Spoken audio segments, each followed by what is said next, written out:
And welcome to the No Something Required podcast, a podcast where we talk about nothing and where Roberto makes contrived fake intros for the show. And please make sure you're tuning in to us every Thursday evening at 7 p.m. Eastern Standard Time, filmed in front of a live YouTube audience. And now your trio of hosts, starting with Audrey Cat Lady Ember. And your second host, the future billionaire formerly known as Romina.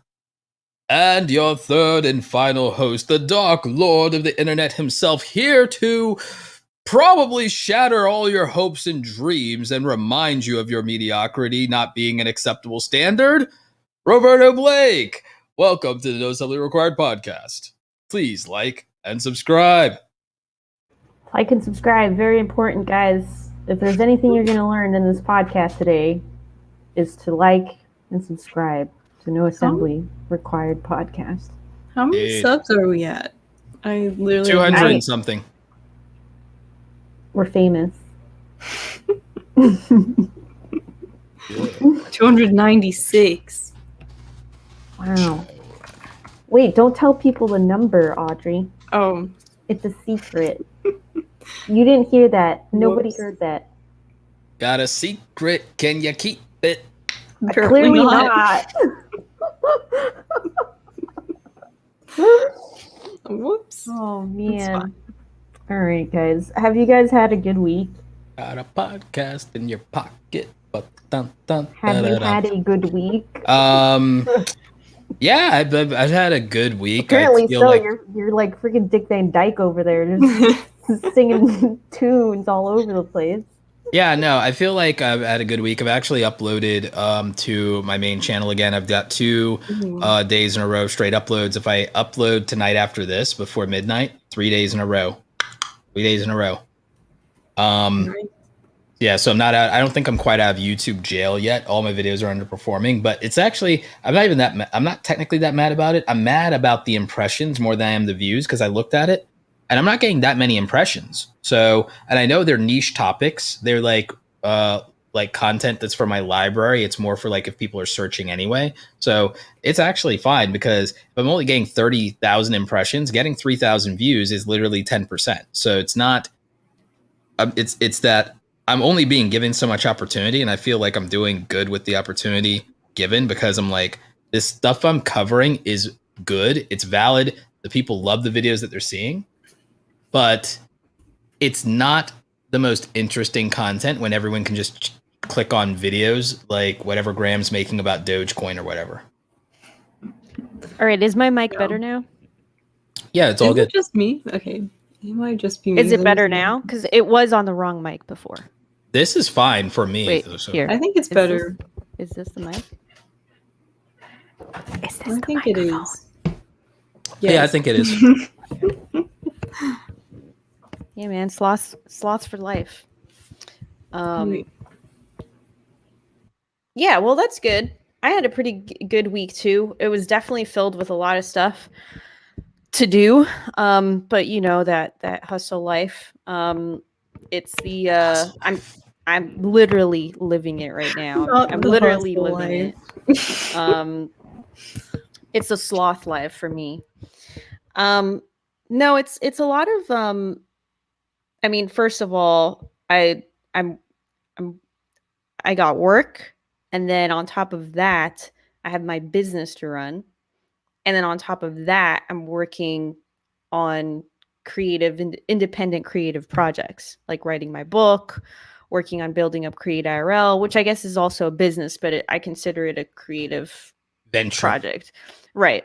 And so literally when I'm supposed to be taking a break, like when most people would be like, you know, clocking out and they're heading out to the bar with their coworkers and their friends and just ending the day, I literally jump into something else.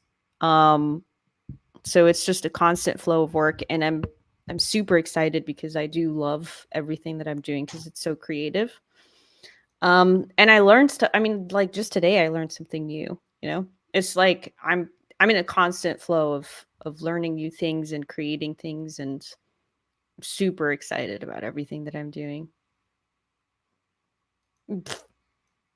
Oh man, you guys, yeah. Well, you guys remember 368? Those were some good days, man. Freaking when we went over there and we did our little speeches and we're just hanging out and doing stuff and being all. I feel like those it was were one some of good our, days. that was a good talk from you. That was one of my best talks. Like I think. Yeah, well, because you just went up there. I think you didn't even have a keynote, did you? You were just like, yeah, I'm just going up there and I'm just gonna. Yeah, I did it keynote style, meaning no presentation. I'm just gonna go up and talk. I'm just like, like, hey, is everybody here? Oh, all but one. It's like, all right, I'm going anyway. Yeah, no, it's a Glengarry really Glen good. Ross reference. If you, no, it was excellent. Yeah. Yours was great. I'm pretty happy about mine. It was like it was definitely something that I didn't know what I was gonna do, and it was like the week before. It was like 2 weeks before, I think it was, that like Genki was like, "Oh, do you want to be in it?" And I was like, "Yes." I think so. I think that was one of the few times where we all were physically, at least at an event, not like, because we do that when we were all local Atlanta like creators, we would hang out together, but there were only a few events where we were all present all at the same time, and Creators Offline at 368 was one of them. Later, last one we were all at together was Podfest in Orlando. Yeah. Were we all at Vid Summit the year before? I don't think Romina was. Yeah, I think me and you were, Audrey, but not Romina.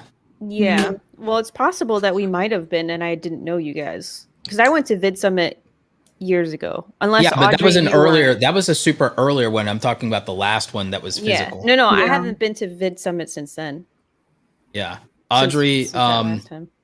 When you were there, I mean, I know you probably went to his thing, but did you get to meet Casey? And have you gotten to meet Peter in person? I met Peter at the first Vid Summit through Cody, which was terrifying. And then have I not told you guys this story? I feel like I have. I don't remember. Yeah, I don't remember this story. Oh my god, Peter, like, he had seen my Dan Mace video. Like, that was around that time. And yeah, so I have met Peter, and then I have not met Casey though. He's waved to me, like, but that's about it. Okay. That's about it. So yeah. How is 368 doing? I feel like I haven't seen anything really. They're still doing stuff. Okay. They have events. Well, they do a lot of stuff. It's essentially a venue. I mean, there's a lot of minus COVID, but they also host a lot of creators and let them run shows out of 368. Yeah. Are they still doing that? I don't know. That's still Sam's office. Well, even during COVID, they were doing stuff during COVID remotely with people. That's cool. Yeah. Yeah. I just want to make sure. No, the 368 is still alive and well. And it's still Sam's office. I actually have a question, because I feel like Audrey would be closer to this. What? Audrey, would you ever open up a little studio like that? Yes. Okay, what would you call it? Ember Studios. I don't know. That's the first thing I thought of. All right. Well, I'd probably think about it some more. I guess you'll have some time to come up with something a little more. I think it'd be fun. I don't know where I would do that though. I'm curious to see what Sarah's doing with her, like, Book Blanco. Not little. The studio space. Book Blanco down at, like, I'm super excited about that. I've been asking her a ton of questions about that, leasing versus owning, just everything. What is she doing? I'm kind of out of the loop of what Sarah's up to. So if you go to bookblanco.com, you'll see it's like online. Yeah, you'll see it's so since our wonderful friend Sarah Dici rhymes with Dici moved back to her home state of Texas. She decided to go into yet another venture, and it was right before COVID, and right around COVID, and like she got a studio space, and it's also going to be her event space. She's going to host her own conference out of there. She's going to do workshops out of there, and also people can book it for their photo and video needs. So she basically not going as far as to rent out offices like 368, but decided to have a space that people can use in their own way, and also to host their events, her events. So the thing is, I might do something like I want to do an event here in Atlanta because it's easier for me because I actually live here. But I'm not as opposed to doing a different event, a different branded event, or an event under my event brand at her place in Texas, Book Blanco, because one, I'll probably get the friends and family discount. And then two, it's a massive space. It's perfect. And it lends itself, obviously, it's going to be decked out for all of one's video needs. So that's dope. This seems pretty cool, man. It is cool. I did not know about I can just see all of us just hanging out there. Yeah, like, I will definitely book Blanco when I want to do something. I'll go to Texas. I could see myself literally telling people, like, I could see myself telling my friends who are established creators, hey, I'm going down to Texas for like a week. Book, like, let's do some photo shoot stuff. I'm going to book, like, Blanco for like a couple of days while I'm out here chillaxing. So come by and let's get some headshots in. And obviously, I'll give them the friends and family discount. Do we have the details on this space? Like, has she publicly talked about? Yeah, she's publicly talked about it, and the website's up. Well, I mean, like the actual details of like, did she buy this space? Is it leased? Is it like? Has I can talk to you. Like, I'm not gonna. I'm not sure how much she's put out there publicly, so I'll talk to you both about it offline. Because I'm curious, and I don't want to. I'll talk to you all about it offline. It's like we'll do one of our talks, but like it's such a cool idea though, and it makes so much sense. I feel like Texas is a pretty good spot to do it because no state taxes. Because everything's bigger in Texas. Yeah, literally though. Well, the real estate opportunities, commercial real estate opportunities in Texas are amazing. Oh yeah, for sure.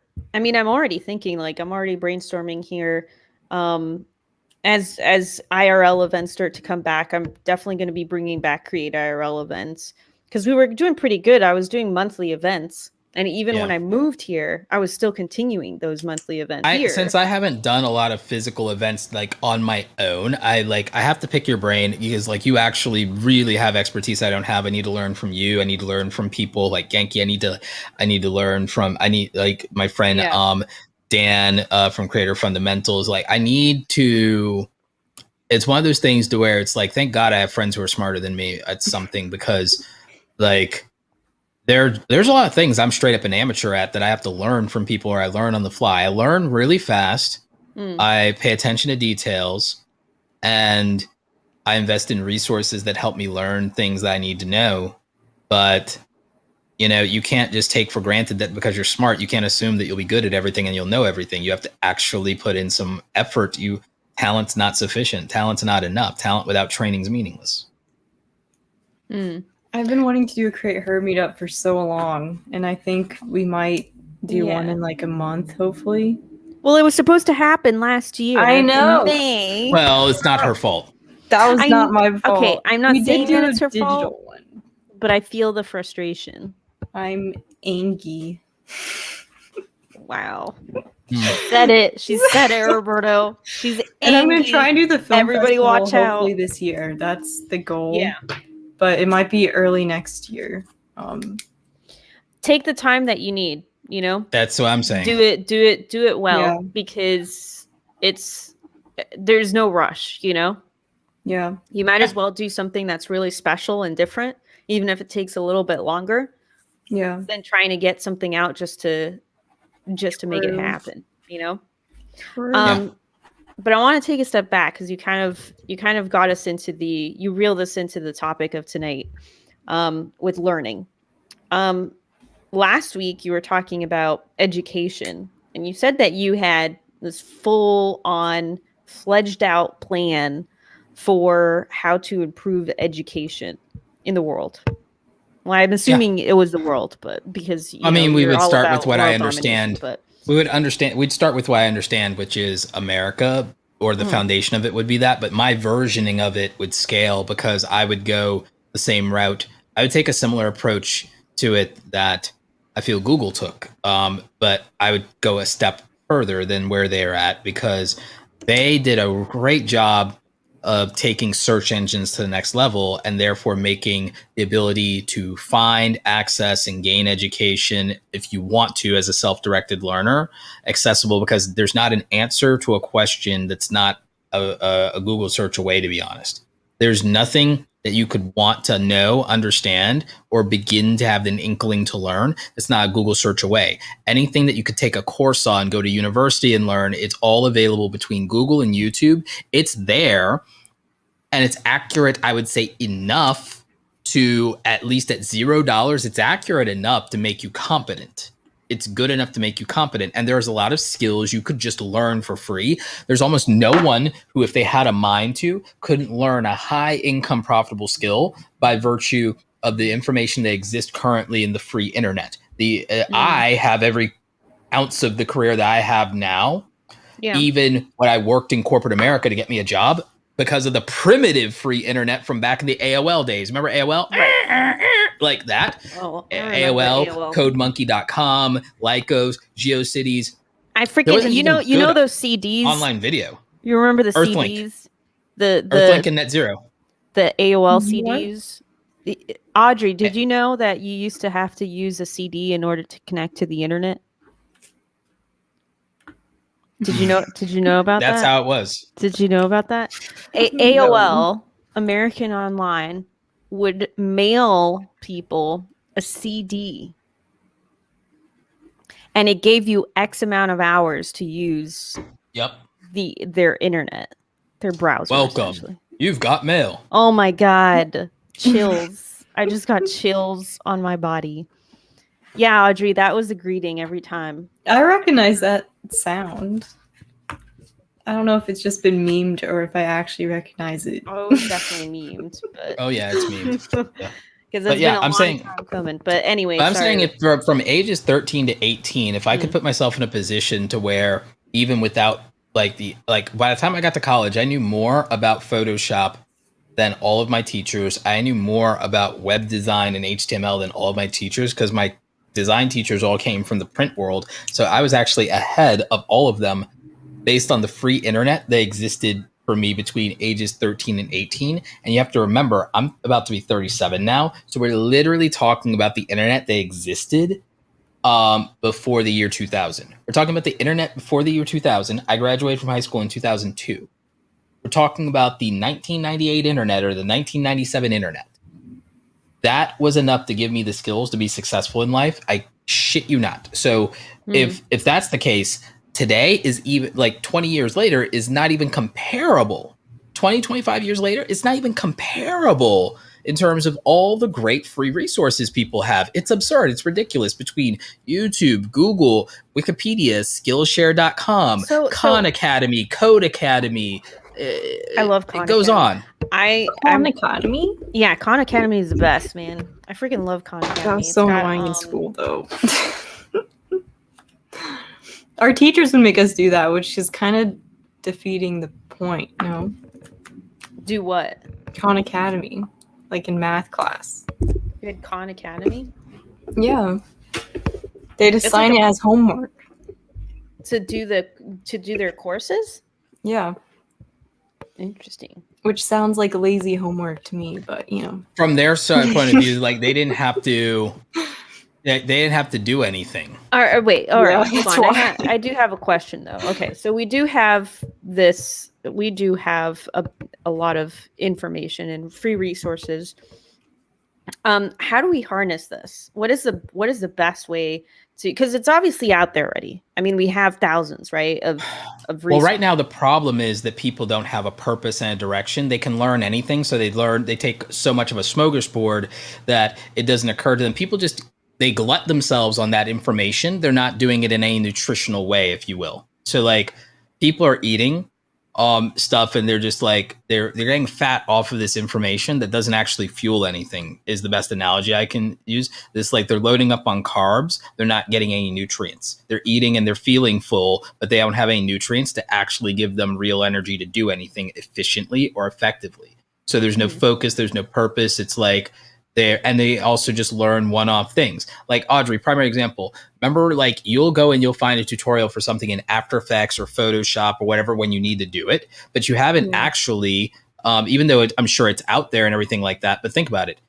And I'm guilty of this too, by the way, but you haven't sat there and just straight up put 300, 500 hours into having a really solid understanding of the basics of Adobe After Effects and a workflow for it. And you haven't sat there and sat through like a 2-hour or 4-hour primer on Adobe After Effects while also learning the menus and going, okay, I understand what that is now. I understand how to do that, or working through projects. Yeah. You haven't sat there and done 30 different project files of tutorials in Adobe After Effects to say, all right, I have a really solid understanding of VFX, motion graphics, and image tracking and rotoscoping. You have not like committed to like 50 hours of project work of After Effects. You probably haven't committed to, you've done so many Photoshop thumbnails. You and I probably done so many Photoshop thumbnails, but it's not the same thing as when somebody, back in the day I did this. Back in the day I did sit there and do projects in Premiere Pro beginning to end to learn one tool. Same thing with Photoshop. So I have the fundamentals, but today nobody end to end does 50 hours of project work straight, more or less, just to learn how to use a tool before just wanting to deploy it and put stuff up on the internet. I think also too, you brought up a good point, is that like we might use Photoshop every day. Well, not me anymore, because y'all know I pieced out on the Adobe suite, but Subject for another day. No hate, by the way, no hate at all. But we use Photoshop for a very specific purpose, which is to create YouTube thumbnails, for example, right? So because of that, we're only using a very small percentage of the features available within that tool.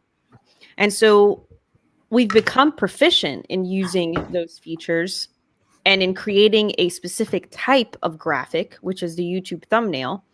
But outside of that spectrum, the knowledge that we have of the tool, minus you, Roberto, because you actually have experience, but again, for this example, I had a job that would lend itself to that. Yeah. Right. You got to do a diverse range of projects, which allowed you to expand your skill in the tool.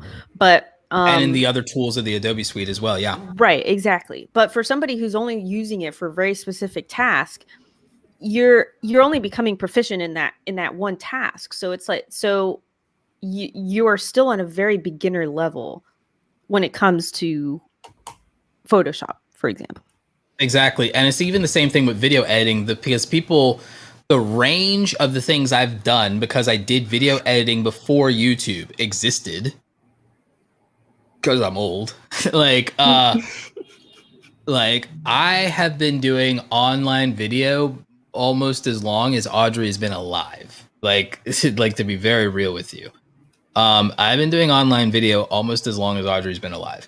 So it's pretty close. So like that's but I was doing it as a kid, just like people do today. People start video editing at 12 and 13 years old today. I was doing it back then with much worse tools.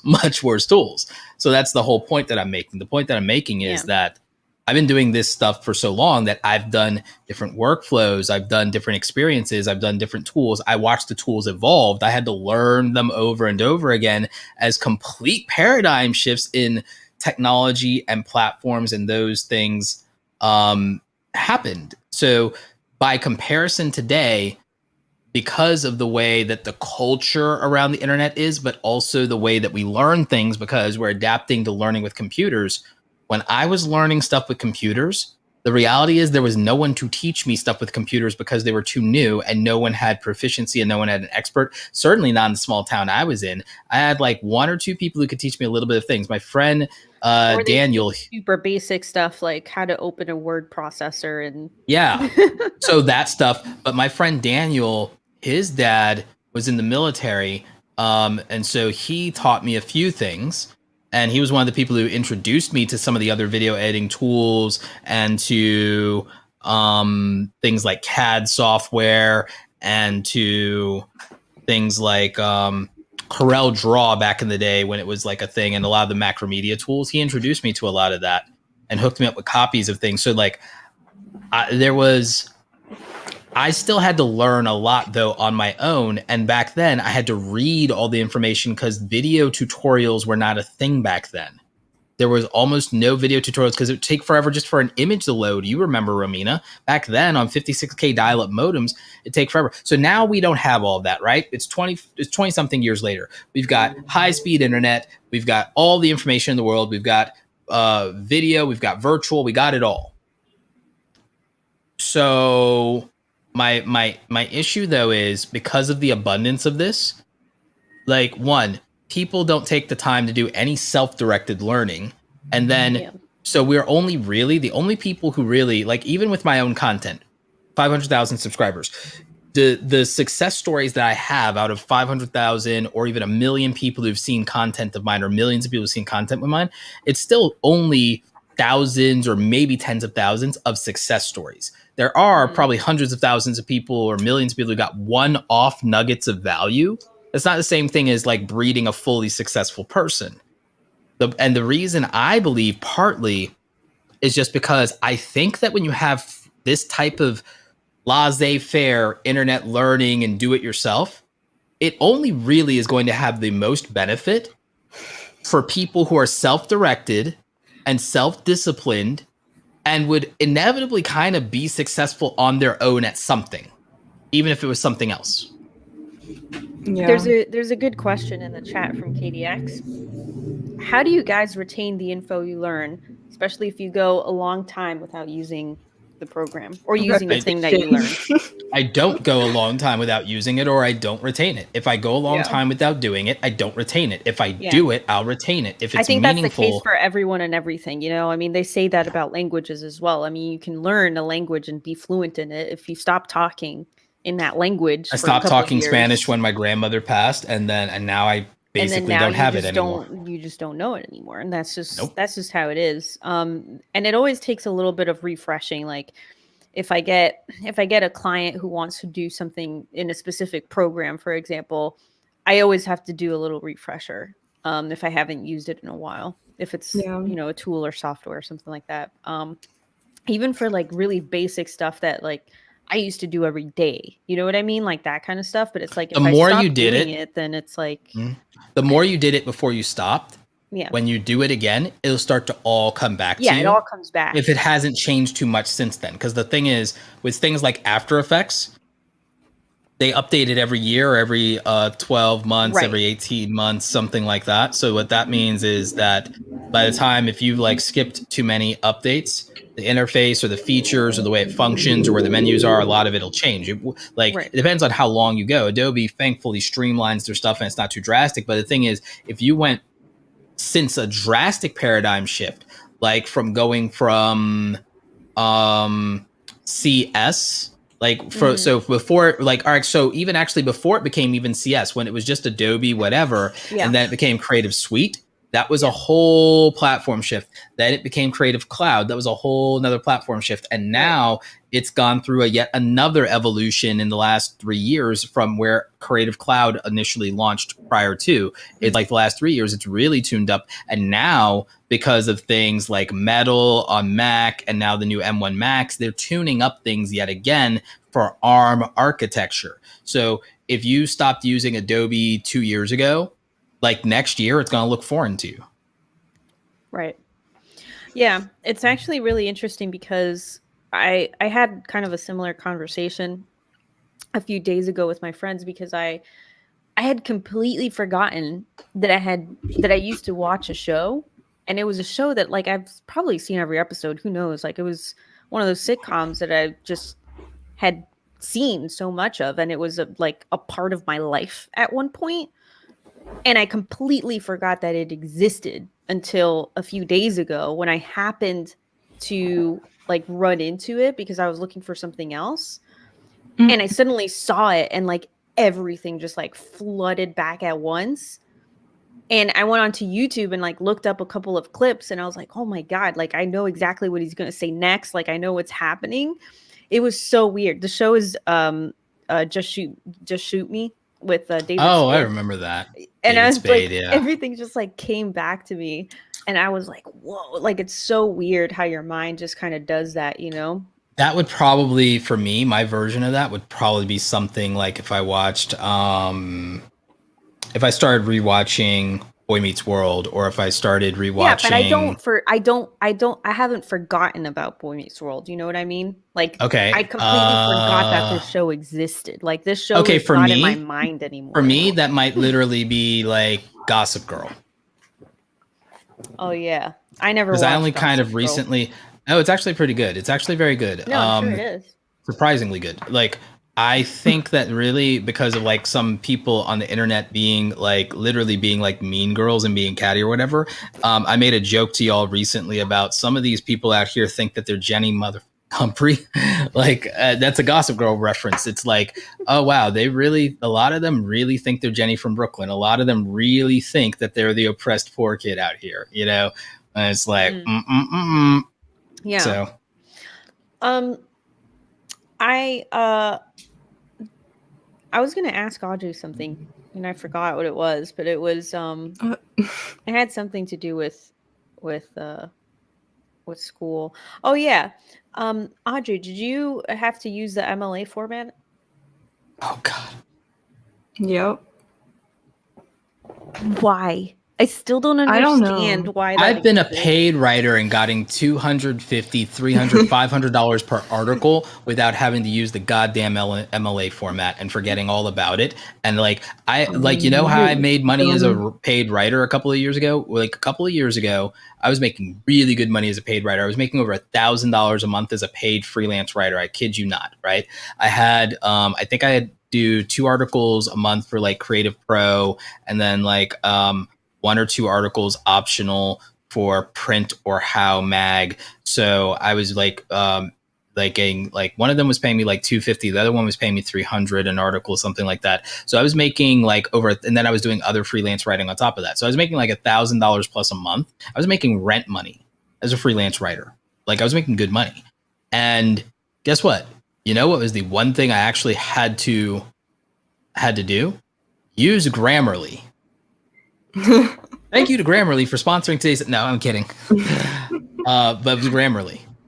Grammarly was all I needed, and that's it. Problem solved. Yeah. So like MLA format, they give you all this static about, and like literally, you could make $3,000, $2,000 a month, and not use the goddamn MLA format, and you would be, oh, you're not a professional writer. It's like, no, but you're making rent money. You can write product descriptions in Fiverr and literally make $5,000 a month writing product descriptions for e-commerce companies in Fiverr and make $5,000 a freaking month, working about 25 to 30 hours a week, making good money, making $5,000 a month without using the MLA format. I don't know why, like, what is the point of MLA? I still don't really get it. Besides giving pretentious people a job.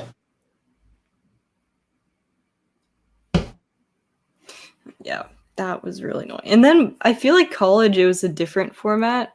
It was something else in college. So I came from doing MLA in high school, and then I got there and I was like, oh God, it's slightly different.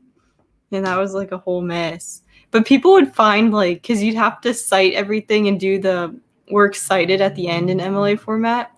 And there's this one website you could use where it would do it automatically for you. So everyone was just like finding these like loopholes.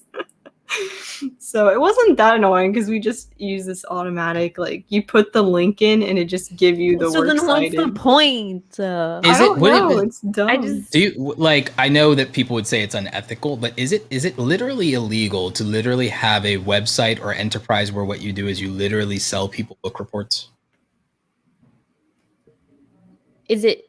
You're asking if it's illegal to sell book reports? Yeah, is it like illegal to literally just sell people book reports? No, it would just be a question of.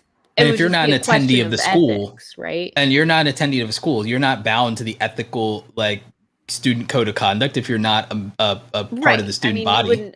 It wouldn't be. That wouldn't be. And if it's original work and it's not plagiarized, right? I'm pretty sure that has existed. Or if you put it behind like if you put book reports behind a paywall, you gave it a Creative Commons license. If you give it a Creative Commons license and people use most of your material, it's not even plagiarism, because they're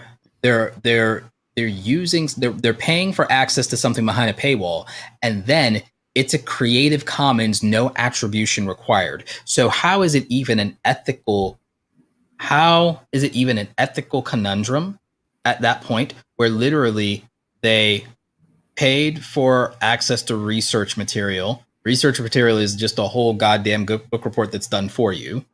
And then and by the way, yes, no one will actually learn the thing by doing this and everything like that. But school actually has been proven to not really be about you learning anything. It's been about it's a gamified scoreboard system for you to hit numbers, and that's that. Well, isn't it just? I mean, the point of school isn't it to keep a certain amount of the population out of the workforce? I have no comment on that. I'll say that's the net outcome. I'll say that's the net outcome, because I don't think that's the purpose, but I think it's the net outcome. I think it might be the purpose. Why do you feel it's the purpose? Because and like, I don't really remember the details, but I'm fairly certain Jake of all trades. Swear, Jake of all trades. What did he say? He summed up our whole issue in his last comment. If you put it up, I'll read it while Audrey fixes her camera. Audrey, you read it now that you fixed your camera, if you don't mind. Yeah. What? Back in the spotlight. I've often wondered why school taught me more about feudal Japan than it did about how to do my taxes. See? Because they're just trying to keep you busy, man. Why don't they? Okay, I feel like I have this discussion every day. Like, why don't they teach you things like taxes? How does that make any sense at this point? Let me ask both of you. Let me ask you both to think back to your. All right, aside from the purposes of making you well-rounded, and in theory, they made you curious. All right, after elementary school, where you've learned reading, writing, and arithmetic, let's go now to middle school. Did you learn anything useful in practical everyday life in middle school, of real substance to you that you use to this day and that actually matters? As part of the curriculum or on my time off? Part of the curriculum, not your time off, what they put in front of you. What they put in front of you. I learned French. And how often do you use it? I use it a lot with my family. Outside of, okay, but your family could have taught you French. Yeah, they could have. I assumed that is how you learn. Well, they did, but it was not great. Okay, so outside of conversational, or for you being fluent in, all right, so aside from you being fluent in French, what was the value? I mean, I feel like you learn basic like biology and science, which is probably how much of that do you? It's good to. It's in theory, it's good to know. In theory, it's good to know. How often have you applied it in life? I'm not an anti-vaxxer. That is literally just a matter of common sense, and or even just preference, but that could just be common sense. Preference. That could be preference or common sense. Like, I think being anti-vax is mostly dumb, but I also, to some extent, don't hold everyone who is accountable for it entirely, even though I'm all about it. They have good reasons. No, I don't think they're like, I don't think most people have good legitimate reasons. I think that they think everyone else is brainwashed when they are in fact brainwashed, because it's like, I mean, and I'm somewhat generalizing here. Right, you're generalizing, because there are. I am generalizing. Do it like the whole fitness community is very much like, they believe if they are just healthy and if they take care of themselves, that because they listen to Joe Rogan, who's a goddamn moron. And that's a direct quote. These are his own words. Yes. Is he does he have a big audience with fitness people? Yes. And he has a big I mean, audience in there's a general, lot of and people, especially so with the fitness, because he's a funnel's UFC there. guy, he's a UFC commentator, I don't know. and he's a workout fiend. He's an iron addict and everything like that. Joe Rogan, I said it. I don't know. I'm directly quoting him. Joe Rogan is an effing moron by his own admission. by his own admission, Oh, but it's also his Mm. it's also his get out of jail free card whenever he says something that he's then forced to walk back when he's corrected by people more intelligent than him that actually know what the hell they're talking about and are experts in experience. And even his own good friend Bill Burr had to tell him to shut the hell up and said, I'm not going to sit here uneducated without a medical degree and sit here and go back and forth with you uneducated with also without a medical degree while you sit here and smoke a cigar in front of the American flag and talk about stuff we have no idea about. Thank you, Bill Burr. Thank you, Bill Burr, for telling Joe Rogan to stay in his effing lane. I swear to God. X. Look, KDX sort of has the same theory. Oh, I agree. A lot of KDX stuff in says- school is useless. We all know this. KDX says It doesn't need to be that way, though. I'm just saying that read it's his comment. Yeah. KDX says, let's be honest, school is basically a babysitting service. I kind of agree with that. I don't blame the teachers for that. I blame the institution. I'm not trying to blame anybody for it. I'm just saying it is what it is, you know? I blame the institution. Yeah. I think almost every institution in America has grossly you know what? failed the American I blame people. the parents for sending their kids to school. No, I know you're being I know you're being sarcastic. Look, I genuinely believe, and maybe the audience disagrees with me on this, I don't know. I genuinely believe that I, as like a prosecutor, could indict every institution in America as a gross failure to the American people and the citizens of this country. I believe that if I, through a prosecutorial stance, indicted every institution in America, they'd all be convicted. And I think that the education system would be like the first one that left, Roberto? nothing. What And are that's you gonna do with that? Yes. Build back better, but like, Wow, you didn't. You didn't. yeah, I did. I did. No. But I could. But I mean, the empire, I guess the empire, so. the empire. I guess so. But seriously, the problem I have is it's not geared toward a truly desirable outcome, and its key performance indicators are completely lacking. If we measured the effectiveness of our school system through job placements, economic stability, the median income of Americans, and then if we move the median income and we eliminate the 1% if we eliminate the 1% from the median income, it goes down dramatically. It goes down to the poverty line. That's why I said something that most people don't agree with until I dive into it with them. Mm-hmm. As far as I'm concerned, the poverty line in America is $50,000 a year. Yeah. And and everyone says that's completely unreasonable. I'm like, okay, why is the poverty line $22,000 a year or whatever? That doesn't make any sense to me, because here's the thing. Even if you made $50,000 a year, it sounds good on paper, but you're not taking home $50,000 a year. You're going to pay taxes. And then look at what the average health insurance cost in America is. And let's not even adjust for the range of what you might have in terms of pre-existing conditions. So the thing is, if you look at health insurance not covered by an employer, let's say that you're making that money, but your health insurance for one reason or another isn't covered by your employer. And even if it was, you're still coming out of your own paycheck about $200 to $300 for that health coverage, assuming that that's just you and you don't have any dependents. Because the thing is, then if you have kids, it becomes even more expensive, even if you only have one of them. The housing cost, if you look at rentals to live in a good, decent, safe neighborhood. Because the thing is, people think that the poverty line is only 20-something thousand because, okay, not everyone's going to live in a trailer, a double wide, or in the ghetto. So let's really think about this. If you look at America and you look at places, and you don't just look at the South, you look at everywhere. You look at New York, you look at California. Audrey, like, if you were going to live by yourself, not house hack, not live with roommates, if you're going to live by yourself in a 1-bedroom apartment in a neighborhood where you don't have to worry about getting mugged, like, how much a month would you be paying just for the roof over your head? Way too much. 2,000. In LA.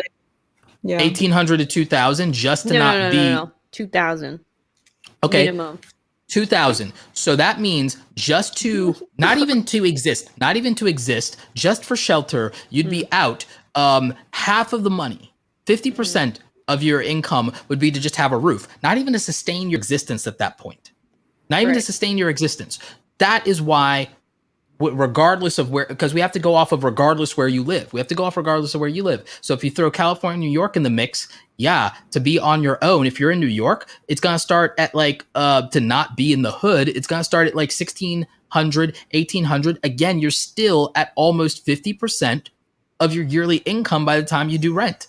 And in California, you're at more than 50, like about roughly or more about 50% of your income right there. If you're in New York and California, yeah, there's other places, but again, it's also hard to make $50,000 a year in other places too. So I believe the poverty line, if you're going to eat healthy, like actually eat healthy, have healthcare coverage, be able to pay for potentially just a couple bucks for life insurance, to be able to put money into your retirement account. I think to live a good, decent, healthy life and not be truly, truly impoverished, like you still would need to make more than $50,000 a year when I add up what living healthy looks like. When I add up what living healthy looks like, having access to the internet to better yourself, having to not worry about lights and electricity, having money left over and not just like $0 once you've paid for everything for your existence, and be able to eat healthy and have options and have enough money to put into your Roth IRA. Those are bare minimums. They're not extras. Those are bare minimums to live a good, decent, healthy life. So to live the bare minimum, not just, oh, I'm skating by, I'm surviving, not gonna give up. Like it's like $40,000 to $50,000 a year is the real poverty line, because you could still live an impoverished lifestyle if you go to the different part of the country. If you go to New York, California, Chicago, if that's where you happen to have been born, you could be impoverished at $40,000 a year. Right. Especially if you're a single parent. So I say all that to say this. How the hell can we look at our school system as anything but a failure when it fails to produce the majority of Americans a good outcome in life with just a high school education? Let alone look at the $1 trillion deficit of education and the abysmal failure of what we've done for everybody who has student loan debt. They're not living good, healthy, decent lives, and they have overwhelming debt they may never pay off in their lifetime. It's a fucking tragedy. It's absurd. It's an obscenity. And it is nothing but a failure. We can't look at it in any other meaningful way. So the thing is, if anybody responsible for this was in my employ, they'd be fired. So, Juan in the chat said, school needs to be more personal. You can't treat all the kids the same. Yeah. How in your future school, global world domination school, how? Well, we're not going to call it a school, but go on. Right. Well, Roberto's re-education camp. No. Although that's great, by the way. That's great. That's a great idea. But no, I think that's horrible. How would you, sounds great, but it's horrible branding. No, yeah. I mean, it wouldn't work. It's a little bit controversial. How would you handle students who maybe fall behind a little bit easier or have a little bit of trouble? Maybe students that have developmental problems or learning disabilities. How would you treat them in your in your learning consortium? I would allow Ilya to solve all that problem. Ilya would be responsible for that problem. It's not my problem, it's Ilya's problem. Elaborate. Ilya, individualized learning initiative app. Did you just come up with that? Yeah. It kind of sounds like Jarvis. It essentially, in many ways, is. That's exactly the idea. So imagine this, right? The one of the most practical ways that we've ever come up with to help people with problem solving, critical thinking, and also challenge people as individuals is gaming and gamification. Even children who have neurodiversity, have cognitive issues, have any delayed learning, a lot of times gravitate toward and excel at things that are gamified. They excel at video games. They excel at things like Zelda, Super Mario. They excel at fighting games. They can grasp those concepts and mechanics and also pattern recognition, and they adapt. Video games have also evolved, even in the early days of the 80s and 90s, to increase difficulty based on the user's output and performance, and to scale to make it challenging so that you're not bored and be able to get on your level. It can adapt to the level that you're at, and it can make it an appropriate challenge based on that. Not unwinnable, but to always push you to a higher level of skill over time. That is how gaming works, especially now that we have more advanced gaming AIs and bots, especially in strategy games, RPGs, Sims, fighting games, first-person shooters. We all know that they do adaptive learning to the user, and they individualize the game experience to the user, and that they will come up with ways to fight your gaming style. The robot, the bot that you're competing with, will learn and adapt to your play style. I think you can do exactly the same thing, even with our current levels of technology, if you deploy it against individualized learning, so that any user is learning for their style of learning.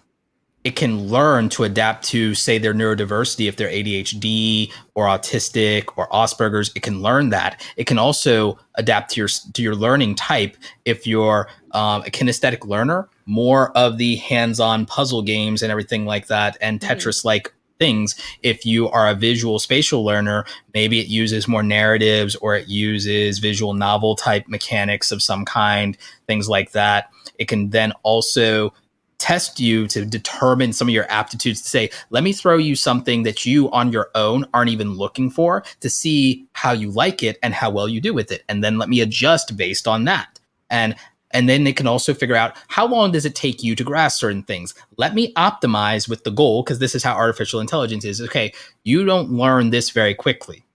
Let me first now optimize for how best you learn. Now let me start to accelerate your ability to learn it more quickly. Let me test the ways in which, okay, you learn, if I do this learning style, you learn slower. If I do this learning style, you learn faster. If you do this learning thing, you go even faster. So, okay, when I want you to deal with things you aren't comfortable with, I'll use the version of teaching it to you that you start to pick up with the quickest. And it could just, so the thing is, we can use artificial intelligence, give it parameters and goals to best help people and learn them. And now everyone has an artificial intelligence. Oh my God. Everyone has an artificial intelligence custom designed and catered through their own user inputs to adapt for their best interest at heart. We're giggling because there's someone in the chat who is saying silly things. Is it though? Wait, I have a question, Roberto. Because I think one of the best parts about school was like interacting with other kids. So how would this app you still go to school? This thing exists in the same way that Google exists. Because here's the thing, I can't force, if I'm not emperor, or if I don't control the president, or if I haven't installed the president of the United States, I can't get them to adapt. I can't get them to adopt this. I can't install. Yeah, I can't get them installed. Yeah, install the president. Yeah. Elaborate. No. Scared. Wait. Discussion for another day. Wow. We have to stay on topic. We have to stay on topic. All right, man. This isn't political day. But to that point.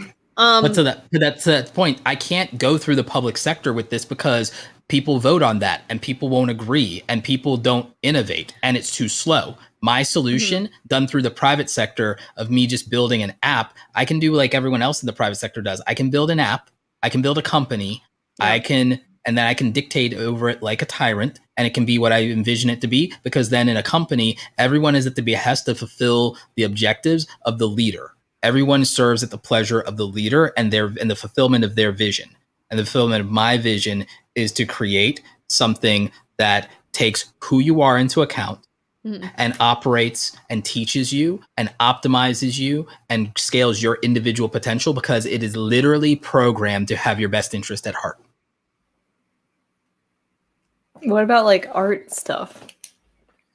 So the thing is, that's more difficult because that is something that is not as adaptable.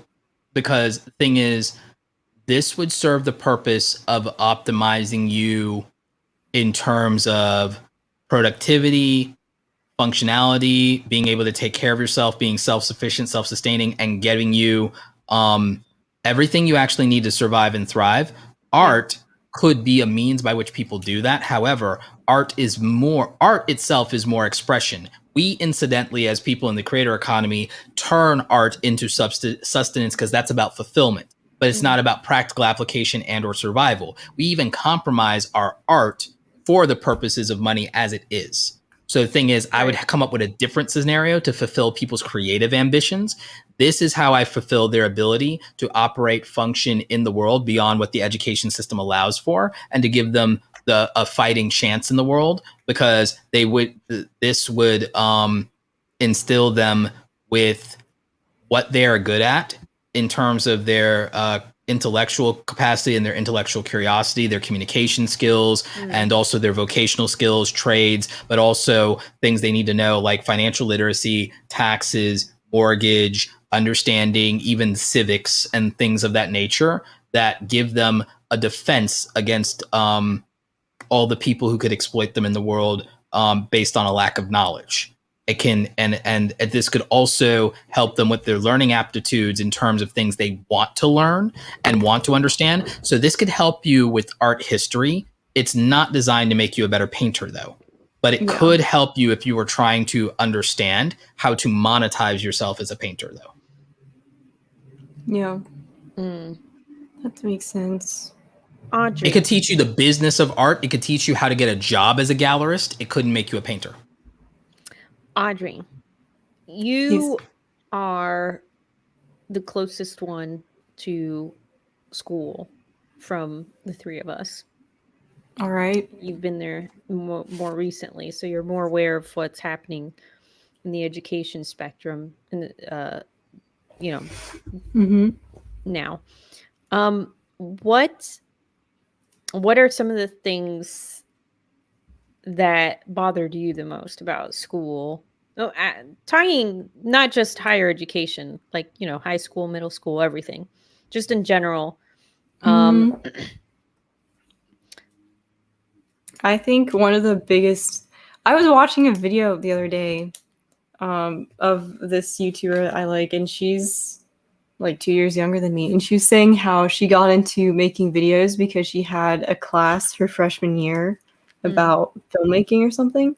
And I was like, oh my God, if I had filmmaking classes in high school, I feel like that would have inspired me to, get more serious about it sooner.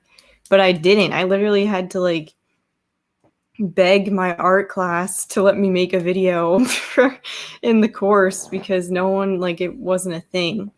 So I wish there was more diversity in classes, but then that's hard to do because obviously funding, whatever, there's always it's hard to do because of the limitations of the human factor. But if we're talking about having an AI, like Roberto's saying, you would eliminate that limiting factor. It's scale. I can scale anything. It's scalable, and there's more combinations available. So maybe what they should do is leave all the technical stuff that the AI can do to the AI, and then focus on more artsy things in school, because you can't do that on an app.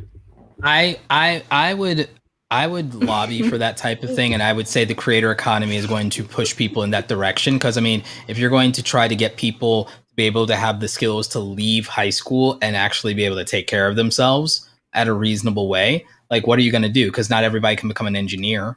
But and again, people don't understand, because they have this archaic notion of the idea that if we're all entrepreneurs, if we all do this or we all do that, it's no, there'll be a period of time where people work while they side hustle their way into entrepreneurship. There will always be enough entry level people or people who immigrate to the country that can do all of the the entry level or crappy jobs that everyone says until we have robots to replace it, there will always be an influx of people. There'll also always be people who are just not ambitious. So this whole one, we wouldn't, even if we all wanted or tried to become entrepreneurs, because we also still would have to pay rent for the 5 years that you have to make it all work out. People will still work jobs, so you don't have to worry about that. And then there will always be people who are industrious 16-year-olds who can't be entrepreneurs yet or still have 5 years until they're 21 of doing it, that will do the McDonald's thing or whatever you want to do, as long as that job still exists and robots haven't completely done that. You get what I'm saying? It's this logical fallacy. It's this straw man argument that people come up with for an excuse as to why things can't be done that doesn't actually make sense when you think about it hard enough. I think one of the things that carries over even high school, college, whatever, that was the most annoying, or not annoying, I just wish was different, is how outdated everything is. I feel like it's kind of frustrating when teachers are like taught certain things at their schools and, you know, college, and then they graduate and they kind of teach the same things forever. And especially in like media classes, that's where I have experience with this, is like, you know, it's if the industry is changing and evolving, so should the courses that are teaching it, and that just by doesn't the time happen. You graduate, it's outdated. Yeah, exactly. That's why my AI would be superior. Yeah, and I wish schools would make more of an effort to like make sure the professors are adapting with these industries that are growing, especially the ones like technology and media that evolve like literally every year. I feel like school would exist. Here's the thing. I can't force school to change unless I make it almost irrelevant. And that's why my answer to it is AI. Because think about it. In a world where my AI exists and has existed, and I've had 10 years to perfect it, right? In a world where I've had 10 or 15 years for me and my team to work on it, to take it from beta to the level that YouTube and Google are, because YouTube and Google haven't been around that long. Google's been around for like, what, 20 years? YouTube's been around for 16 years. So like, if you think about it, they're not that old, but they fundamentally changed everything about the way we live forever in that period of time. And they were already doing that before they even got that old. They were doing that 10 years in. Google became a household name within 5 years.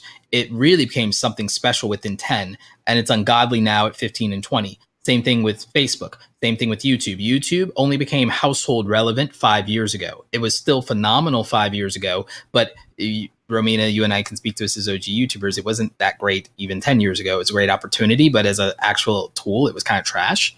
But it was good for the time.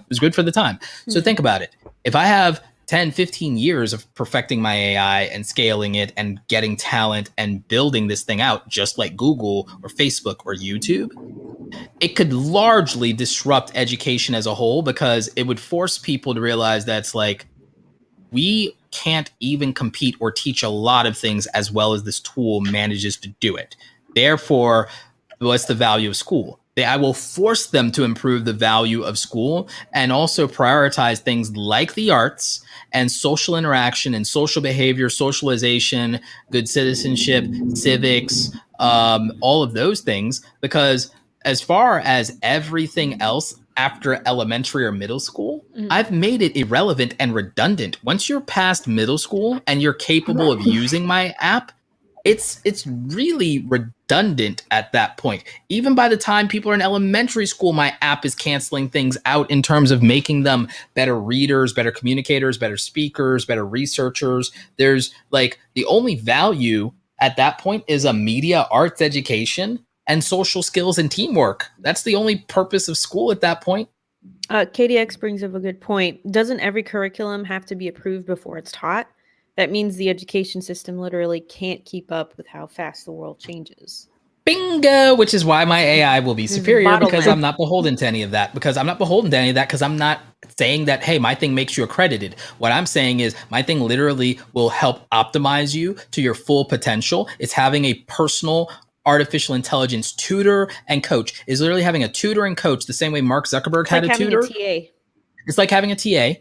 It's like having a TA, but it's like having someone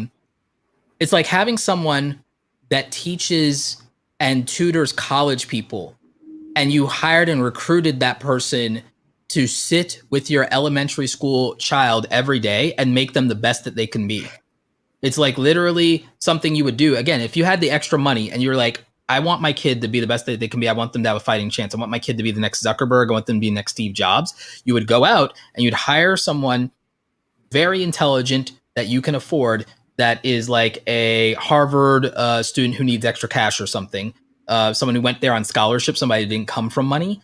And you'd say, okay, you were a scholarship kid who got into Yale, Harvard, or Princeton. I need you to groom my child for success. I need you to mentor them. I need my child to get into the Ivy Leagues like you did. So I need them to benefit from your experience. That is what having my AI in theory would be like when I develop this. Again, I need millions, if not billions of dollars.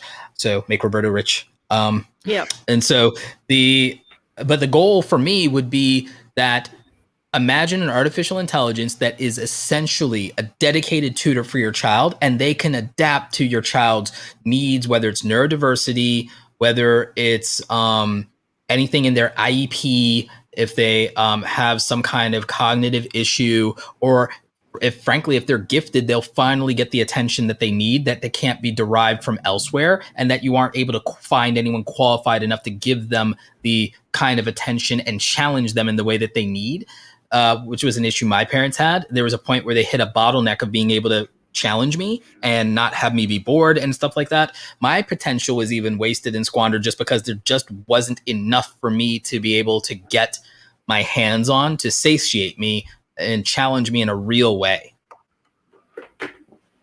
Yeah. And I don't need the bureaucracy because, like, no, it's doable though, because like we're one level below it now. I agree, it's doable. It's just, will it actually happen? Because like, give me billions of dollars, I'll do it. Give me $1 billion, and I will dedicate my life to it. Give me $1 billion, and I would literally spend every dime of it and dedicate my life to it.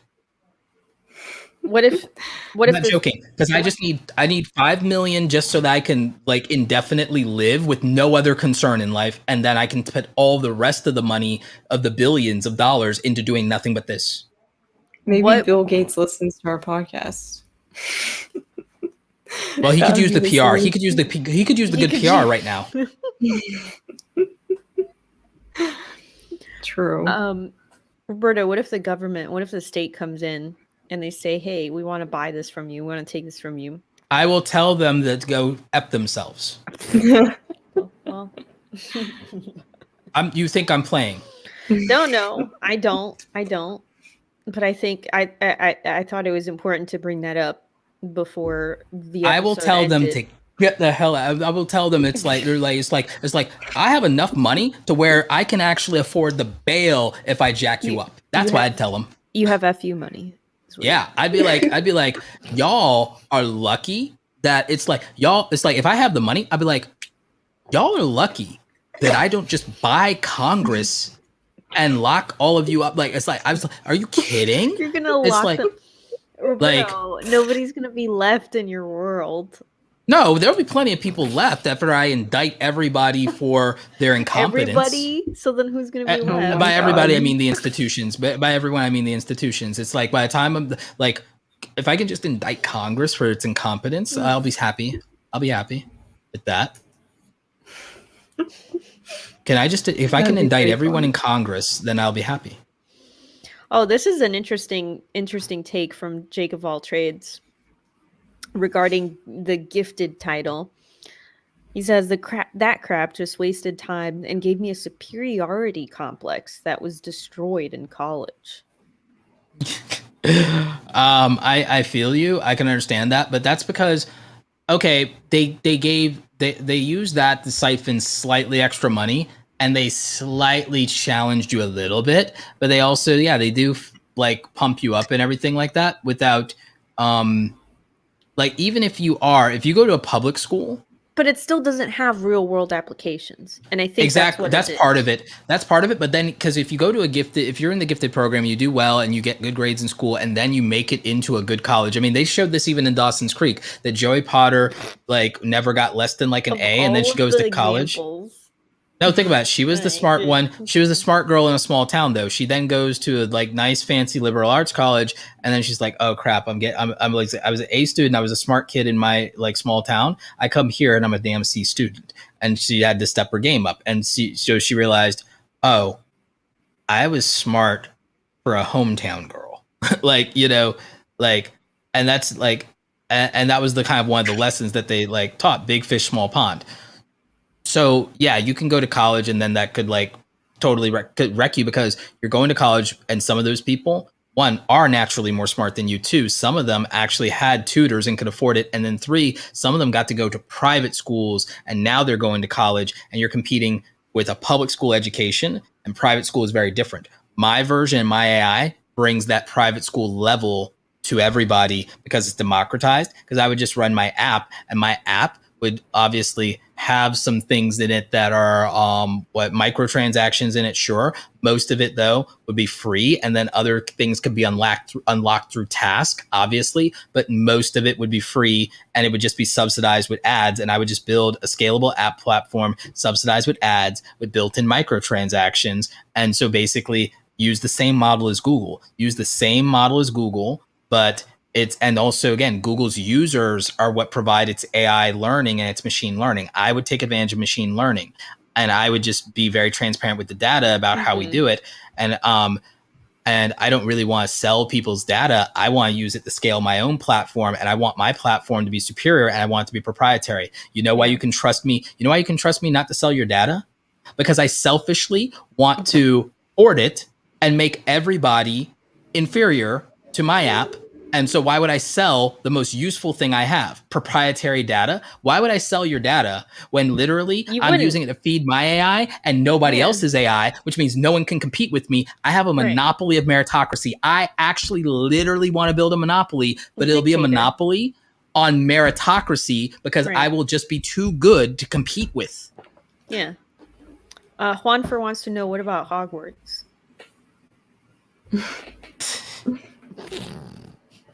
Hogwarts had a very flawed model and it couldn't guarantee the safety of its students. Yeah, what was up with that, man? They were that sounds like a podcast on episode. Every level. We'll do put it in our notes to do a podcast episode about the failures of Hogwarts. All right, how to make Hogwarts. This is so specific. Make Hogwarts great again. Make Hogwarts great. Oh my God. Make Hogwarts great again, yeah. I like that title. I think it's a good title. Yeah, no, it's really decent. It's all right.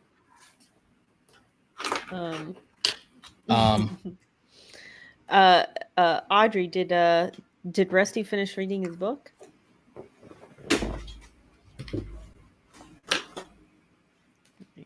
He has left. Rusty has left the building. He's disappeared. He's actually gone. I don't know where he is. It's the disappearing act. He's a wizard. No, Jake, Hogwarts. Jake, we did the test. I'm Gryffindor. We did a test already. Jake, we did that in a previous episode. I'm Gryffindor. Yup. The best. I think, weren't we all? Yeah, we all ended up being Gryffindor. Which is good, because otherwise we would have had to stop the podcast. I mean, very clearly, right? Because no, y'all know damn well we were going to keep going if me or Romina end up Slytherin, because me or Romina were the most likely to end up Slytherin. Yeah. I mean, either everybody becomes a Slytherin at that point, or they're just like, we shut down the school. No, I think we would have been fine. I think we would have been fine. Well, no, I mean, here's the thing, though. I feel like if you get on your train ride to Hogwarts, if you're getting along with some of the people there, right? You're like in the hallways of the train as you're going from one little cabin to the next. Mm-hmm. You're making friends. You're getting to know some people, your colleagues, your schoolmates.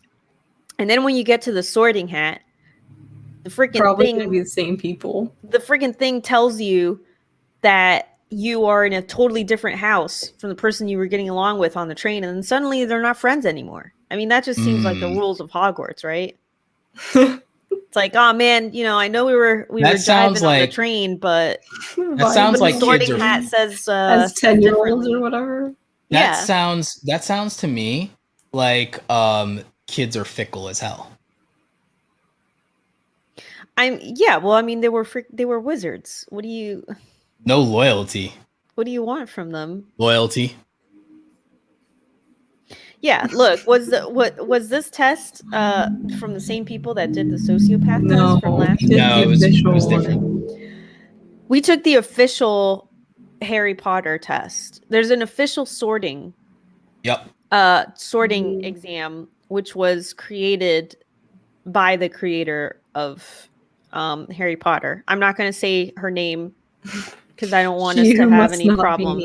Yeah, we don't want to have any problems. I don't want to JKR? we don't want to, I don't want to cause any problems. We don't want to get demonetized. Yeah, I don't want to get We're banned. not monetized anyway. I don't want to get banned from YouTube. I don't know, Roberto. You know what? I better to be safe than sorry. We've already dropped a couple F-bombs in this episode. Yeah, and we're doing just fine because they can't ban the Dark Lord.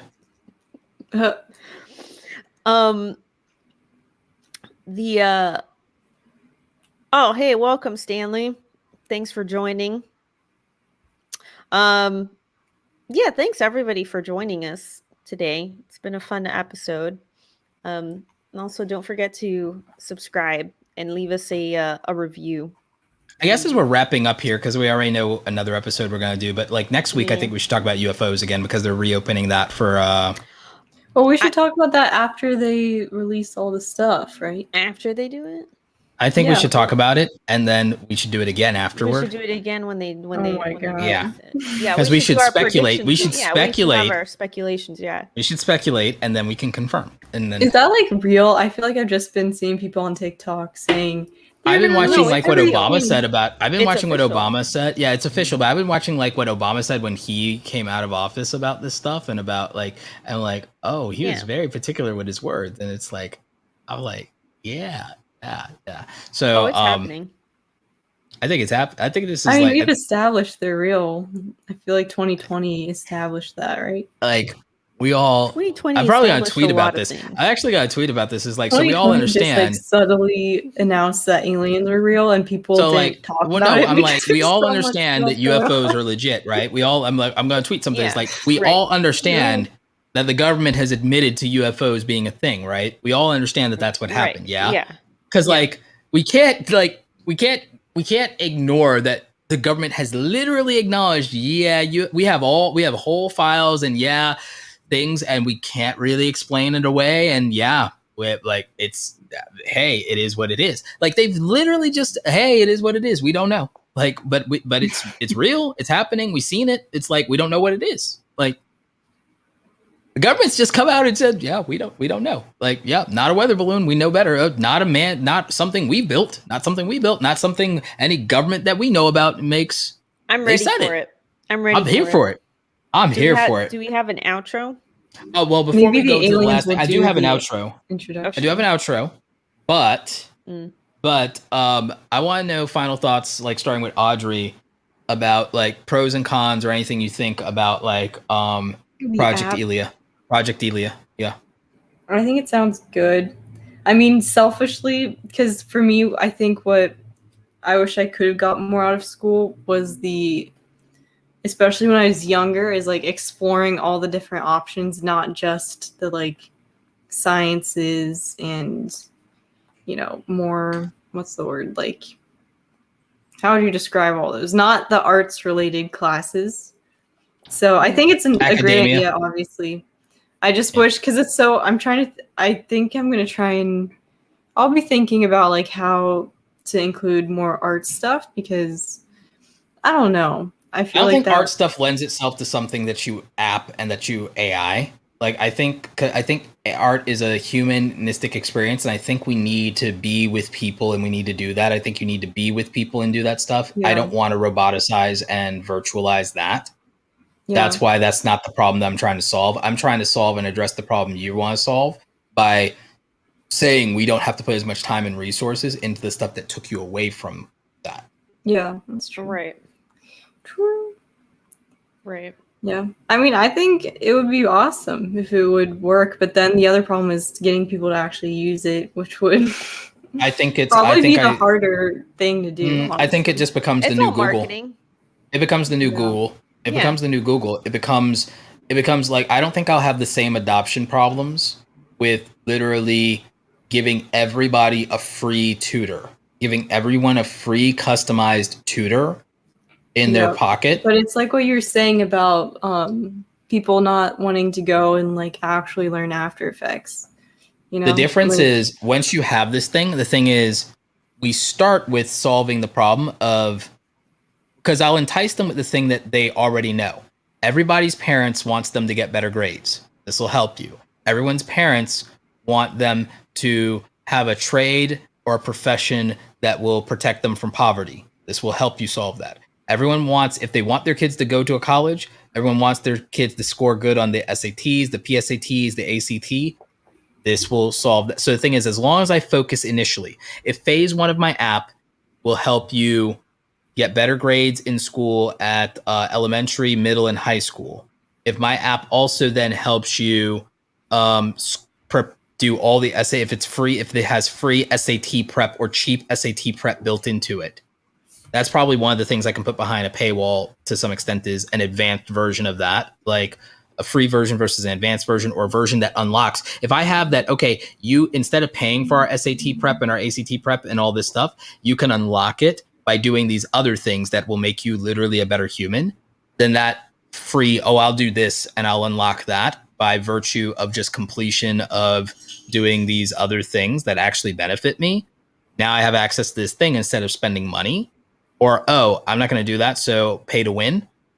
You see what I'm saying? If I gamify in that way, people will adopt it because everyone will say, we're installing that on your phone. Hey, I bought your iPhone. Hey, you have to log your hours doing your tutoring because I put that on your phone and it was free tutoring. And that's why you're going to get better grades. And hey, get better grades or I don't buy you the game you want or whatever it is. You see what I'm saying? I can like build it into the existing culture by packaging it against what parents already want for their kids. And what they won't secretly know is I'm doing what's needed that they don't even know that they need, and that's supplemental. I have to sell what people want while also giving them what they need. Did you guys see that the UCs are not requiring SAT or ACT or anything next year? They're phasing it out. They're not doing that anymore for all the UC colleges. Which so then it's only grades and I think that's essays. A horrible idea. I think that's a horrible idea. Why? I hate the SAT. To me is like the dumbest thing, because if for example, anybody who's trying to get out, it's for anybody who's trying to get out, they have a almost guaranteed way to get out of their circumstance if they score well in the ACT or the SAT and qualify for scholarships and get out of their community. So if people can score like high in school, that's not always enough by itself. Because again, the system and the structure that we have, and the thing is, there are reasons for people not to get good grades. I didn't get good grades, but the thing is, I got offered scholarships I didn't like take for, because I'd have to leave home and I couldn't afford that. I got offered scholarships and partial scholarships and acceptance to colleges that I wouldn't have been able to get into with my grades because I didn't have a life situation that lent itself to good grades. Why? 20% of your grade is participation, and I couldn't always be in school, but I could still outscore people who were in school every day without attending school. I was actually just better at all of those things, but I was a C student, or I was weighted as a C student for the A's I was getting because I was losing most of my grade on participation and attendance. Participation and attendance should not be factored into your grades at all, but it is. So then that penalizes people who might have a shitty home life or shitty health, or are being bullied and don't want to go to class like me, or like there's like anyone with a shitty situation that means that they don't participate in class or they don't attend, but they know the material, they internalized it, and they're better at it than other people. They don't get grades to reflect it. Kids who have perfect home lives get to have better outcomes. And that's just fucked up. But the thing that someone like me has is I can score really good on one or two tests and beat those kids who just had a perfect life and had both parents and had good money and like whatever. Yeah. So like it exists in my mind. I feel that it is unfortunate and discriminatory to not have those tests available to people, to give them opportunities and to just put it on grades. Because there's any number of reasons you wouldn't get good grades consistently throughout your academic career, but would perform exceptionally on tests that give you a shot. It also discriminates. See, the thing about it is that it makes it more challenging for people who are coming from out of state, who have had a different education. And it's exactly what you're saying, Roberto. And like, if there isn't like a basic level of this is what is acceptable at our school that is nationwide or even statewide, how can we expect any kind of level of improvement, first of all? And second of all, how can we measure someone's success as a student when that measurement of success is so very different from one institution to the next? Yes. There's no baseline. So that's right. like, and that's the other thing with my AI. My AI also gives us standards and a baseline. Even while adapting for the individual, we still have baselines. And the thing is, we can also now determine with my AI, we'd be able to determine the baseline for people based on their neurodiversity or based on other factors.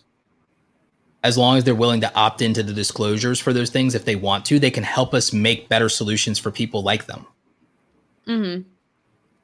Did you guys have to do community service to graduate from high school? Asks KDX. No. I don't know if I did. I don't know if it was required to do, but I did a lot of volunteer work throughout my high school. I don't know if it was same. I don't think it wasn't required. I think I just did it because, well, first of all, because it looks great when applying to colleges, right? So I think it was probably suggested that I do it for that reason. But on top of that, I mean, I went to a private school and they were very much into community service, like ever since I was at a young age. Like, it's all very much, help others and all that stuff. So like from a young age, I was going and doing stuff like either community service with animals or doing stuff with kids, like going to underserved like neighborhoods where they might have nurseries or daycares and things like that for kids that were younger than me at that time. But yeah, I don't know. I don't think it was required. Yeah, it was required at my school. Like, really, you had to do. I think that's a more recent development. It was also an IB thing. It was called CAS, so it's like community action and service, and you had to get like a certain amount of hours in each category to graduate. So yeah, I mean, it was good, but a lot of people would just BS their way out of it. It was pretty easy to do because you had to like log your own stuff, and there were like things called CAS groups at our school that you could start. Like, I was part of some, and I also started one when I was a junior. So, I mean, I don't remember how many hours it was, but it was definitely like a part of my thing in high school. Like, you had to. I didn't worry about the action because I was already doing sports, but yeah, the community and service stuff, you had to like. It was such a pain, especially when we were trying to graduate. You had to like go back and log like everything and like, do all this stuff. Weird to make volunteer work mandatory. Yeah, that's like, that's sus. It kind of defeats the purpose. I know. It was kind of strange, and like the ethics around it were really murky because, like, again, so many people would just BS their way through the stuff, and like there were a lot of CAS groups that just existed for the sake of getting the hours in like the easiest way possible. So it was kind of like performative volunteerism. Yeah, I mean, there were a lot of good ones too. Like, there's a lot of awesome stuff people were doing, and a lot of people did like above like way more than they had to. But that just as a result, but like it wasn't. All right, so it was well intentioned. The execution was sus, but the net outcome was positive, and I think, I mean, I can live with that. I'm still not happy with it, but I can live with that. I mean, I wish more people were incentivized to do it, but it is what it is. I guess it probably, I think it was a good thing. It's just a net positive. It's just flawed in its execution, but it's well intentioned, so I won't like crap on it too much. Oh my god! Like we literally for my cast group, we did a bake sale, and then this teacher stole our money from the cast. Are you bake serious? sale. Excuse me? That's why it was so frustrating because it's so What? like no. So we had to like use. Okay, this is a niche story, but we had to use like a cash register thing from the school for the bake sale. Yeah.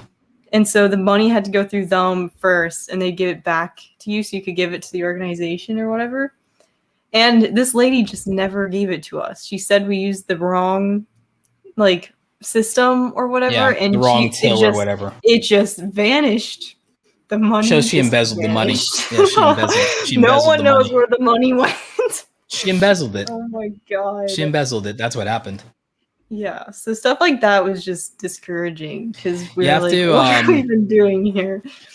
Like, I think you have to pay people well enough to end up discouraging that kind of desperation. However, you also, when you pay people well enough to do that and you don't want them to be desperate, you also end up disqualifying them. I mean, we're not doing politics and this will be a conversation for another day, but like when people talk about, oh, well, ordinary people should run for office and ordinary people should be not disqualified for running for office. Well, if you're an ordinary person and you don't make a certain amount of money and you have bills and you have debt, you can be bribed, you can be leveraged, you can be extorted. You being an ordinary person doesn't make you less susceptible to corruption. It makes you more susceptible to corruption because you're more vulnerable and you have a greater need.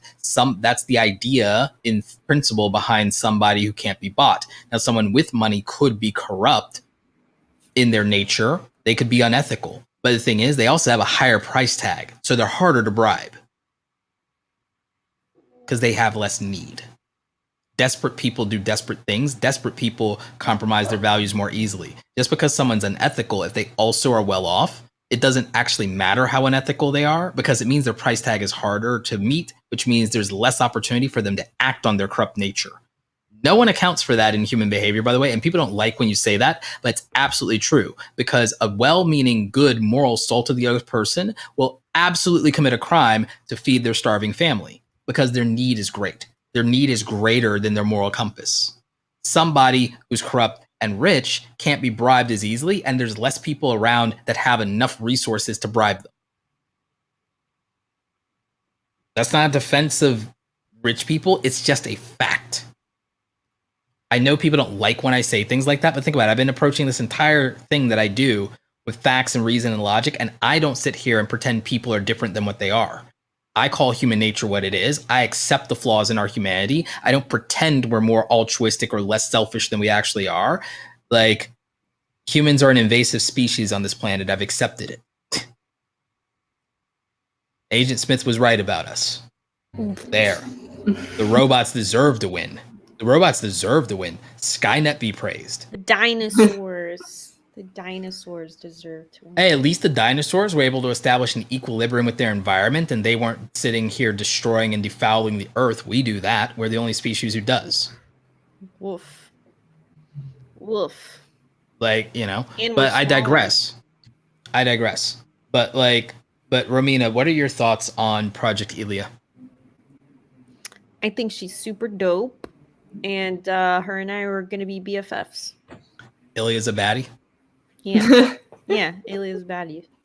Oh my 100. No, I think it's something that obviously will take some time to develop, as you need guinea a crap pigs, ton of resources. I need so many resources. Right. I mean, it could start small and then eventually scale, but that's why I have to start with replacing. I have to start with replacing Common Core. I have to build an AI that can be better than Common Core. Right. Audrey, did you have to do Common Core? What do you mean by Common Core? Common Core curriculum. Oh, like in college? Or I guess in school too. Yeah. I guess it just wasn't called that, but we obviously had you had to take specific classes. There weren't too many options. So the first thing I have to do is I have to be able to meet the requirements of an AI that can compete and specialize in doing elementary school, everything that you learn in elementary school, middle school, and high school, I have to basically take the Common Core curriculum of that across the nation and get into an app. The easiest way to do that is literally to have the money and resources to basically build a mock school. I have to build a mock school. I have to hire teachers. I have to build a school that has a mock school for the 3 levels of elementary, like actually 4 levels, because I have to do pre-kindergarten, elementary, and middle school and high school. Okay. Then I have to replicate that. And the thing is, I have to look for the variations in the curriculum that exist across the 50 states, so that, okay, if there's a variation and I have to look at the least successful schools in the country and the most successful schools, I have to find the variation and I have to create a system that exceeds them. And then I also have to get educators who are retired from the private school system. And so I have to create a baseline that takes us to giving people at those 3 levels the equivalent of a private school education, and does it more effectively than any school system in the country can. Then I then also have to get teachers who specialize in IEPs for children with special needs, and then build that into there. And so the AI can learn and adapt to having the materials to teach special needs children, and get some third-party verification from whoever the advocacy groups for those are. Then what I have to do is then I have to have people that are willing to use this as supplemental education. And I have to find people that would otherwise homeschool. So I have to get with the homeschool parents, like groups of America, and have them run their kids through this. The ones that aren't looking for, like, say, an accreditation of some kind, for the rest of it. I might have to get some forms of government approval for saying, hey, if we meet certain standards, can you then certify us to be applicable to having completed elementary, middle, or high school if they can pass the end of year testing after, like, through our app, if they can pass the end of year testing through our app, or if they could go in person and take a test and pass it, but having used our app, can you just, like, certify them as having that level of competency? That's the one thing I'd have to barter with the government on, I think. And so then I have to get people to opt into this program for us to collect data to say we can learn and adapt to you as an individual. Yes, we're teaching all this stuff, but we can adapt to you and make it better and gamify it to you. And so basically I need real teachers, and I need a mock basically school setup to put it in. And then I need to be able to scale it and use volunteers. Then I need to deploy a closed beta like they did with Clubhouse and have people feed me more data. And then we tweak and we adapt it in the closed beta. And then we do rollouts. And then we do that. Then we, like, really focus on that. We focus on qualifications for things like if they have ACT, SAT stuff, we put that built into there. Then we can actually start exploring making this complementary to a community college education, then a general university, then an Ivy. Then we can expand even from that. We can probably do, even early on, though, I think early on we can add vocational training to the elementary, middle, high school stuff. We can start building vocational stuff in there, stuff where you can learn how to do a trade. And then I think after that, we can just keep scaling it. And then we can adapt it for other languages, adapt it for the learning curriculums in different countries, let them adopt it, get some funding from them. That's how I think it would have to go. This is why I need billions of dollars.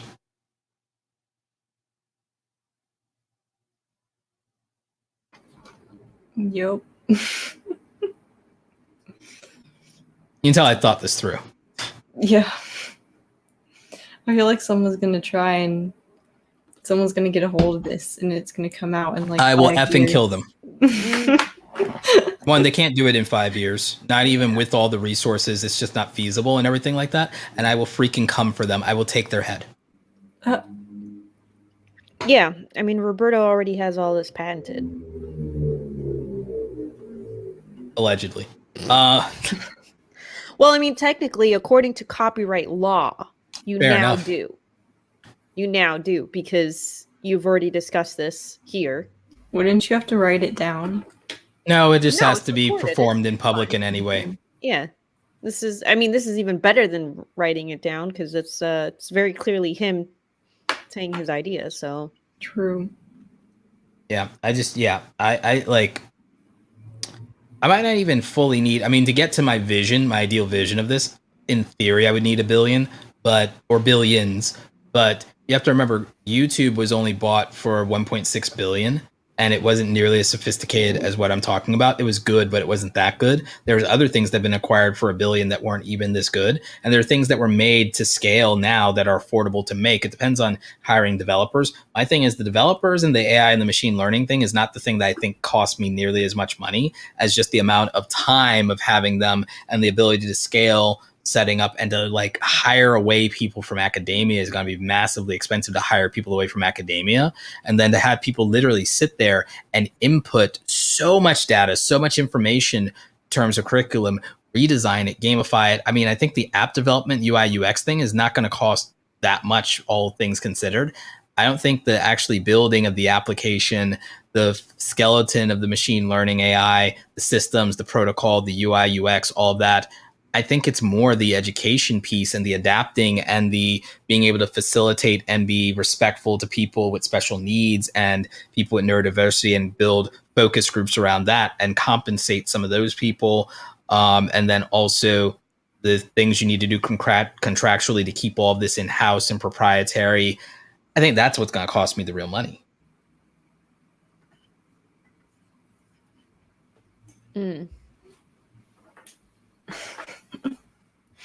It sounds like it's all going to cost a lot of money.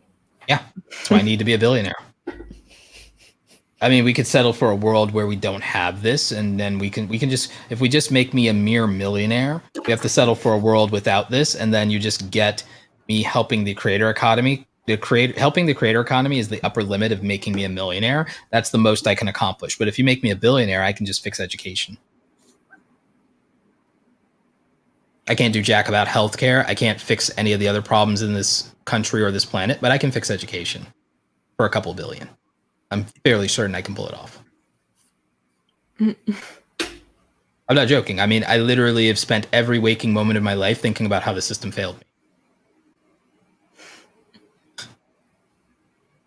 I don't think that's an exaggeration to say. I think it's very obvious that I have a chip on my shoulder, to where I literally have spent every waking moment of my existing thinking about the myriad of ways in which the system failed me and failed every member of my family.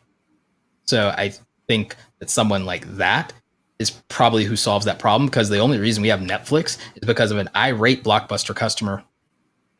Think about it. Yeah. Are you guys ready to wrap this up? Yep.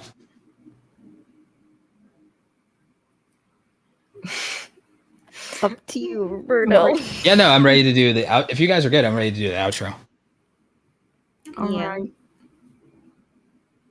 Thank you for listening to the No Assembly Required podcast, a podcast where we talk about nothing and solve the world's problems, one episode at a time.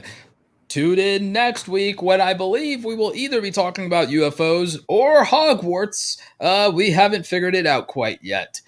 Please leave us a review over in the Apple Podcast app, as the Spotify developers can't seem to get reviews up and running and do their damn job.